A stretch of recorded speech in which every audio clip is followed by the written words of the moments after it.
सुप्रभात, नमस्कार। आप देख रहे हैं संसद टीवी। मैं हूं आपके साथ अमृता चौरसिया। स्वागत है आपका टॉप न्यूज में। देश दुनिया की तमाम बड़ी खबरें, बिजनेस और खेल जगत के समाचार के साथ आइए करते हैं शुरुआत टॉप न्यूज हेडलाइंस के साथ। यूएनएससी की बैठक में विदेश मंत्री डॉक्टर एस जयशंकर का बड़ा बयान। कहा, शांति और न्याय हासिल करने के लिए अन्याय के खिलाफ लड़ाई महत्वपूर्ण। रक्षा परिषद को दिया ये संदेश स्पष्ट करने का सुझाव। रक्षा मंत्रालय ने ब्रह्मोस मिसाइलों की अतिरिक्त दोहरी भूमिका के अधिग्रहण के लिए किया 1700 करोड़ का समझौता। बीएपीएल के साथ अनुबंध पत्र पर हस्ताक्षर कर किया समझौता। प्रधानमंत्री नरेंद्र मोदी आज पर्यावरण मंत्रियों के सम्मेलन का करेंगे उद्घाटन। सम्मेलन में राज्यों और केंद्र शासित प्रदेशों के पर्यावरण मंत्री होंगे शामिल। वन्य जीव संरक्षण और वन्य क्षेत्र बढ़ाने पर दिया जाएगा जोर। टाटा समूह ने अपनी कंपनियों के एकत्रीकरण को लेकर लिया बड़ा फैसला। ग्रुप की मेटल से जुड़ी सभी कंपनियां टाटा स्टील में होंगी मर्ज।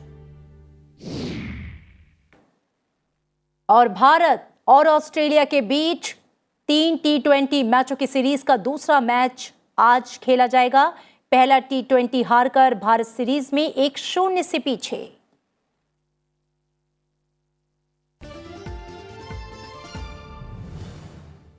और आइए अब खबरों की शुरुआत करते हैं विस्तार से।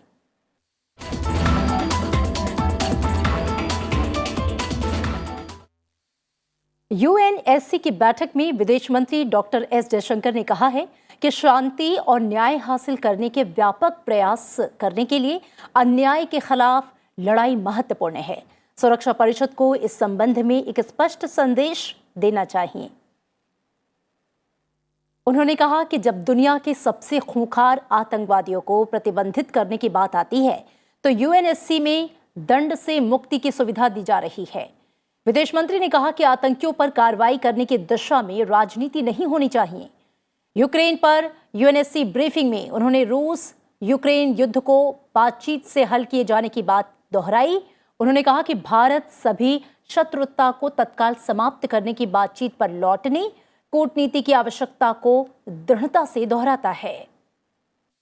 India strongly reiterates the need for an immediate cessation of all hostilities and a return to dialogue and diplomacy. Clearly, as Prime Minister Narendra Modi has emphasized, this cannot be an era of war. वैश्विक राजनीति में प्रधानमंत्री नरेंद्र मोदी का कद बढ़ रहा है। UNSC की बैठक में कई वैश्विक नेताओं ने प्रधानमंत्री मोदी का जिक्र किया। प्रधानमंत्री ने कहा था कि आज का युग युद्ध का नहीं है। भारतीय प्रधानमंत्री की टिप्पणी का संयुक्त राज्य अमेरिका, फ्रांस और यूनाइटेड किंगडम सहित पश्चिमी दुनिया ने स्वागत किया है। ब्रिटेन के विदेश सचिव जेम्स क्लेवरी ने कहा कि प्रधानमंत्री नरेंद्र मोदी को विश्व मंच पर असरकारी ढंग से अपनी बात रखने के लिए पहचाना जाता है। उनकी आवाज प्रभावी है और रूसी नेतृत्व भी वैश्विक स्तर पर भारत का सम्मान करता है। वहीं मैक्सिको के विदेश मंत्री मार्सेलो लुइस एब्रॉड कैसाबोन ने प्रधानमंत्री मोदी की बात का स्वागत किया और कहा कि अंतर्राष्ट्रीय समुदाय को अब शांति पाने के लिए अपना सर्वश्रेष्ठ प्रयास करना चाहिए। मैक्सिको के विदेश मंत्री ने संयुक्त राष्ट्र को एक समिति गठित करने का प्रस्ताव दिया जिसमें रूस और यूक्रेन के बीच स्थायी शांति में मध्यस्थता करने के लिए भारत के प्रधानमंत्री नरेंद्र मोदी, पोप फ्रांसिस और संयुक्त राष्ट्र महासचिव एंटोनियो गुटेरेस शामिल हैं। प्रधानमंत्री नरेंद्र मोदी आज राज्यों और केंद्र शासित प्रदेशों के पर्यावरण मंत्रियों के सम्मेलन का उद्घाटन करेंगे। गुजरात के एकता नगर में आयोजित 2 दिवसीय सम्मेलन को प्रधानमंत्री वर्चुअल तरीके से संबोधित करेंगे। इस सम्मेलन में वन्य जीव संरक्षण पर विशेष जोर देने के साथ ही वन्य क्षेत्र बढ़ाने पर ध्यान केंद्रित किया जाएगा। 23 से 24 सितंबर तक चलने वाले इस 2 दिवसीय सम्मेलन में 6 सत्र होंगे जिसमें जीवन, जलवायु परिवर्तन की चुनौतियां, पर्यावरण परियोजनाओं के लिए एकल खिड़की निकासी सुविधा से जुड़ी परिवेश योजना, वन प्रबंधन, प्रदूषण नियंत्रण, और रोकथाम, वन्यजीव प्रबंधन, प्लास्टिक और कचरा प्रबंधन जैसे विषयों को शामिल किया गया है। आयोजन का मकसद केंद्र की नीतियों को बेहतर ढंग से लागू करने के लिए राज्यों और केंद्र सरकार के बीच तालमेल बनाना है।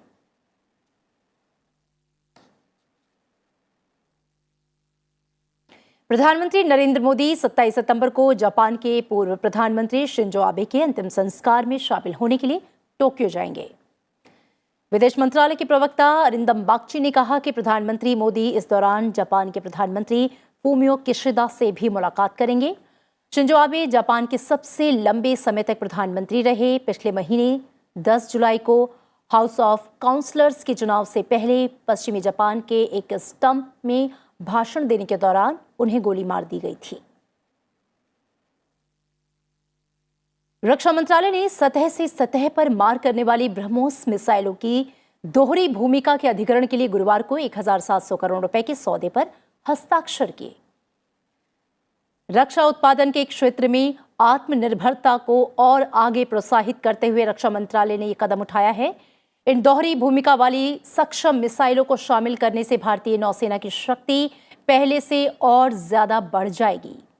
ब्रह्मोस मिसाइलों का पानी के नीचे का संस्करण भी विकसित किया जा रहा है, जिसका उपयोग न केवल भारत की पनडुब्बियों द्वारा किया जाएगा बल्कि मित्र देशों को निर्यात भी किया जाएगा। धार्मिक सामुदायिक सद्भाव की मुहिम के तहत मस्जिद और मदरसे के दौरे पर पहुंचे संघ प्रमुख डॉक्टर मोहन भागवत शिक्षक की भूमिका में नजर आए।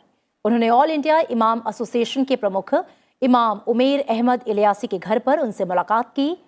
इसी कड़ी में उन्होंने राजधानी के आजादपुर स्थित मदरसा ताजवीदुल कुरान में 1 घंटे से भी अधिक समय मदरसे के बच्चों के साथ बिताया, उनसे संवाद किया और उन्हें आधुनिक शिक्षा का महत्व समझाया।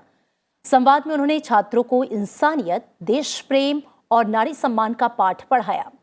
छात्रों से संवाद में संघ प्रमुख ने मदरसों के आधुनिकीकरण और छात्रों के लिए आधुनिक शिक्षा पर भी जोर दिया।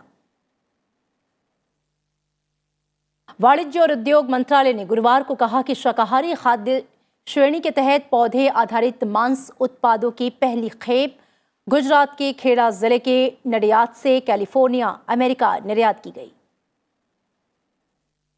नडियाद से यूएसए को निर्यात की गई पहली शिपमेंट में momos, mini samosa, patty, nuggets, spring roll, burger जैसे शाकाहारी खाद्य उत्पाद हैं। विकसित देशों में शाकाहारी खाद्य उत्पादों की बढ़ती लोकप्रियता के साथ शाकाहारी खाद्य उत्पादों के उच्च पोषक मूल्य के कारण अंतर्राष्ट्रीय बाजार में पौधों पर आधारित खाद्य उत्पादों की मांग बहुत अधिक है। अपने समृद्ध फाइबर और कम कोलेस्ट्रॉल सामग्री के कारण शाकाहारी खाद्य उत्पाद दुनिया भर में वैकल्पिक खाद्य उत्पाद बन रहे हैं। और प्लास्टिक प्रदूषण के मुद्दे से निपटने और पुनीत सागर अभियान और tiger turners plastic challenge programme के माध्यम से स्वच्छ जल निकायों के सार्वभौमिक लक्ष्य को प्राप्त करने के लिए एनसीसी और यूएनईपी ने रक्षा मंत्री राजनाथ सिंह की मौजूदगी में एक ज्ञापन पर हस्ताक्षर किया। इस एमओयू का उद्देश्य स्वच्छ जल निकायों को बढ़ावा देने के लिए युवाओं को शामिल करने के लिए दोनों संगठनों के बीच प्रयासों को मिलाना और तालमेल बिठाना है। DG NCC lieutenant general Gurbir Pal Singh और संयुक्त राष्ट्र विश्व खाद्य कार्यक्रम के रेजिडेंट प्रतिनिधि बिशो परजुली के बीच समझौता ज्ञापन पर हस्ताक्षर किया गया।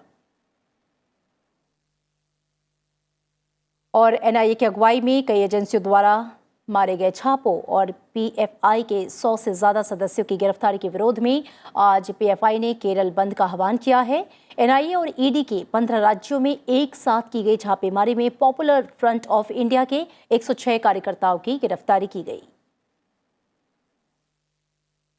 सबसे अधिक गिरफ्तारियां केरल में 22, महाराष्ट्र कर्नाटक में 20, तमिलनाडु में 10, असम में 9, उत्तर प्रदेश में 8, आंध्र प्रदेश में 5, मध्य प्रदेश में 4, पुडुचेरी में 3, दिल्ली में 3 और राजस्थान में 2 की गई हैं। एनआईए ने इसे अब तक का सबसे बड़ा जांच अभियान करार दिया है। आतंकवादियों को कथित तौर पर धन मुहैया कराने, उनके लिए प्रशिक्षण की व्यवस्था करने और लोगों को प्रतिबंधित कर संगठनों से जुड़ने के लिए बरगलाने में कथित तौर पर शामिल व्यक्तियों के परिसरों पर छापे मारे जा रहे हैं। पीएफआई की स्थापना 2006 में केरल में की गई थी और इसका मुख्यालय दिल्ली में है।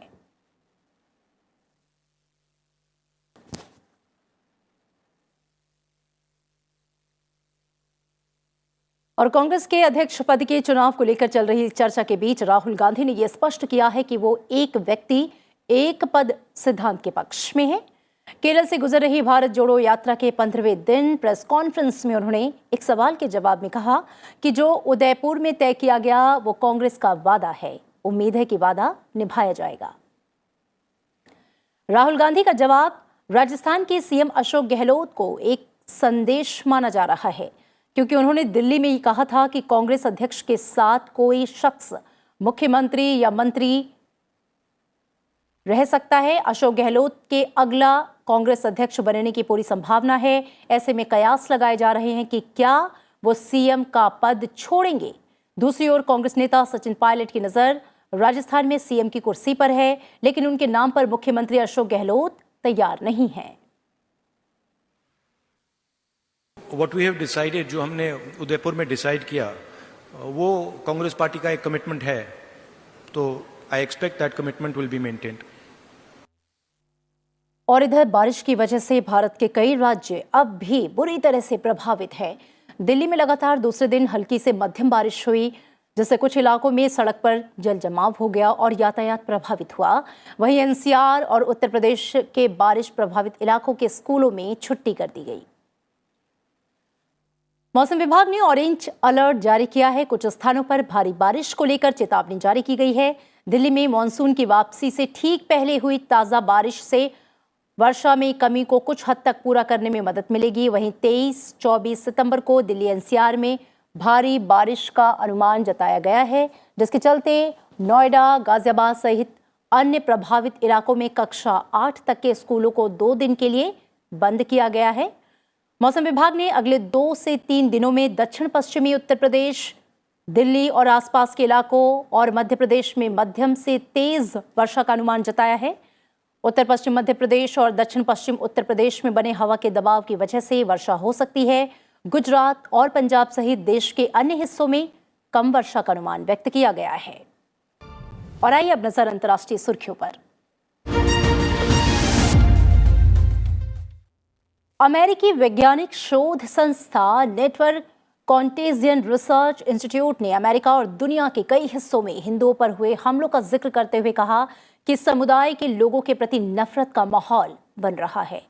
संस्था का इशारा ब्रिटेन और कनाडा में हिंदुओं पर जारी हिंसा की तरफ रहा। संस्था के सह संस्थापक और मुख्य विज्ञान अधिकारी जोएल फिनकेलस्टीन ने यह बात कही। उन्होंने अमेरिकी संसद भवन परिसर में कहा कि हाल के महीनों में अमेरिका और कनाडा में हिंदू मंदिरों में तोड़फोड़ की घटनाएं बढ़ी हैं। हम देख रहे हैं कि इंग्लैंड में किस प्रकार का निम्न स्तरीय विरोध हो रहा है। उन्होंने दुनिया भर में हिंदुओं के खिलाफ नफरत बढ़ने की आशंका जताई है। और इधर पेंटागन के एक वरिष्ठ अधिकारी ने भारत और अमेरिका के बीच गहरे होते रिश्तों पर बयान जारी किया। उन्होंने कहा कि भारत और संयुक्त राज्य अमेरिका के बीच संबंध आज पहले से कहीं अधिक निकटतापूर्ण जुड़े हुए हैं। उन्होंने कहा कि भारत अमेरिका लंबे खेल पर ध्यान केंद्रित कर रहे हैं, जो भविष्य में साझेदारी का निर्माण कर रहा है और भारत की क्षमता का समर्थन कर रहा है। इंडो पैसिफिक में भारत अमेरिकी शक्ति का अनुकूल संतुलन है। अमेरिकी सरकार ने ईरान की नैतिकता पुलिस और अन्य सरकारी एजेंसियों के नेताओं पर एक महिला की मौत के बाद प्रतिबंध लगा दिया है। आपको बता दें कि पुलिस ने महिला को उस आरोप में हिरासत में लिया था जिसमें यह कहा गया कि उसने अपनी इस्लामी टोपी पहनकर देश के ड्रेस कोड का उल्लंघन किया। युवती की मौत से हिंसा भड़कने और ईरानी सुरक्षा बलों के साथ झड़पों में कम से कम 9 प्रदर्शनकारी मारे जाने के बाद अमेरिका की तरफ से ये बैन लगाया गया। मेक्सिको में एक बार में एक शख्स ने अचानक ताबड़तोड़ फायरिंग शुरू कर दी। इस हमले में कम से कम 10 लोगों की मौत हो गई। घटना के बाद पूरे इलाके में सनसनी फैल गई। पुलिस ने इलाके को घेर लिया। फिलहाल पुलिस इस मामले की जांच कर रही है। सीरिया में लेबनान से प्रवासियों को ले जा रही एक नाव सीरिया के तट पर पलटने से बड़ा हादसा हो गया। इस हादसे में कम से कम 30 लोगों की मौत हो गई। लेबनान के लोग आर्थिक मंदी से परेशान होकर दूसरे देशों में जाने को मजबूर हैं। और अमेरिका में 737 मैक्स हवाई जहाज की 2 दुर्घटनाओं के बाद नियामकों ने बोइंग पर भारी जुर्माने की घोषणा की है। अमेरिकी प्रतिभूति अधिकारियों ने 2 घातक दुर्घटनाओं के बाद 737 मैक्स हवाई जहाज की सुरक्षा के बारे में विमानन दिग्गज के भ्रामक आश्वासनों पर बोइंग पर $200 मिलियन का जुर्माना लगाया है। रूस नियंत्रित यूक्रेन के पूर्वी और दक्षिणी क्षेत्रों के रूस का अभिन्न हिस्सा बनने के लिए आज से जनमत संग्रह शुरू हो रहा है। दोनेत्स्क, लुहांस्क, खेरसोन और आंशिक रूप से रूस के कब्जे में मौजूद जापोरिजिया क्षेत्र में जनमत संग्रह कराने की घोषणा की गई है। यह घोषणा उनके करीबी सहयोगी रूसी राष्ट्रपति व्लादिमीर पुतिन द्वारा इसकी जरूरत बताए जाने के बाद की गई। रूस के पूर्व राष्ट्रपति दिमित्री मेदवेदेव ने भी कहा कि पूर्वी यूक्रेन क्षेत्रों का रूस में विलय और उनकी सीमा को पुनः परिभाषित करना अटल है और इससे रूस उसकी रक्षा करने के लिए कोई भी कदम उठाने में सक्षम होगा। WHO के महानिदेशक डॉक्टर टेड्रोस एधानोम घेब्रेयेसस ने कोविड केस को लेकर प्रतिक्रिया दी है। WHO चीफ के मुताबिक हम पहले से कहीं बेहतर स्थिति में हैं। महामारी की वजह से होने वाली साप्ताहिक मौतों की संख्या में गिरावट जारी है और अब ये जनवरी 2021 के अपने चरम के मुकाबले में केवल 10% रह गई। दुनिया की 2/3 आबादी का टीकाकरण किया जा चुका है, जिसमें 3/4 स्वास्थ्य कार्यकर्ता और वृद्ध लोग शामिल हैं। कोविड केस में लगातार गिरावट आने के बाद जापान ने विदेशी पर्यटकों को राहत देने का ऐलान किया है। जापान ने घोषणा की है कि वो 2.5 साल बाद सीमाओं को फिर से खोलकर विदेशी पर्यटकों पर आने पर लगा प्रतिबंध हटाएगा। प्रधानमंत्री फूमियो किशिदा ने कहा कि महामारी ने लोगों, वस्तुओं और पूंजी के मुक्त प्रवाह को बाधित किया, जिससे राष्ट्र को फलने फूलने में परेशानी हुई। और आइए अब अंतर्राष्ट्रीय खबरों के बाद नजर आर्थिक जगत की सुर्खियों पर।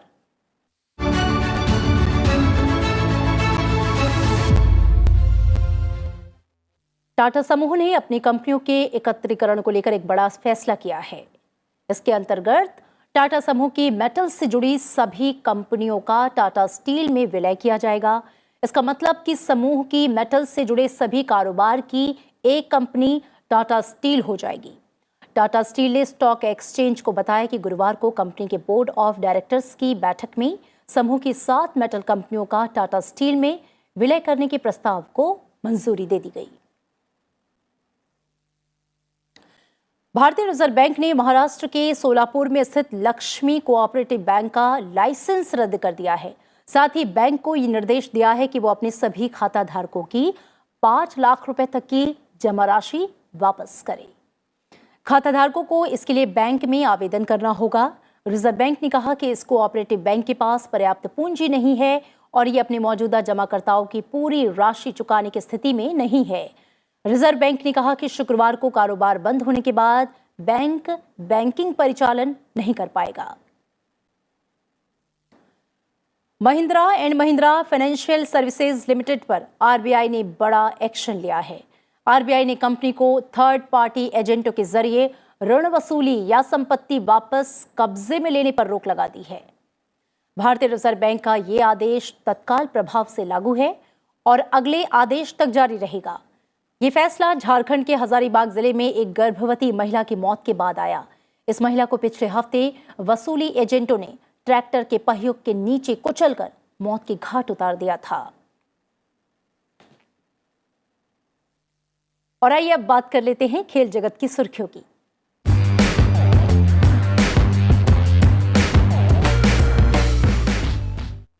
भारत और ऑस्ट्रेलिया के बीच 3 T20 मैचों की सीरीज का दूसरा मैच आज खेला जाएगा।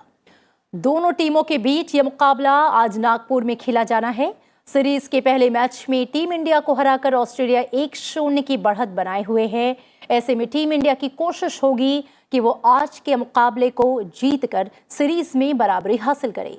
दोनों टीमों के बीच मुकाबला शाम 7 बजे से शुरू होगा।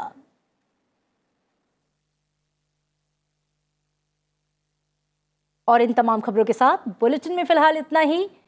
आपको छोड़ जाते हैं आज के दिन से जुड़े इतिहास के साथ। आप देखते रहिए संसद टीवी, रखिए अपना ख्याल। नमस्कार।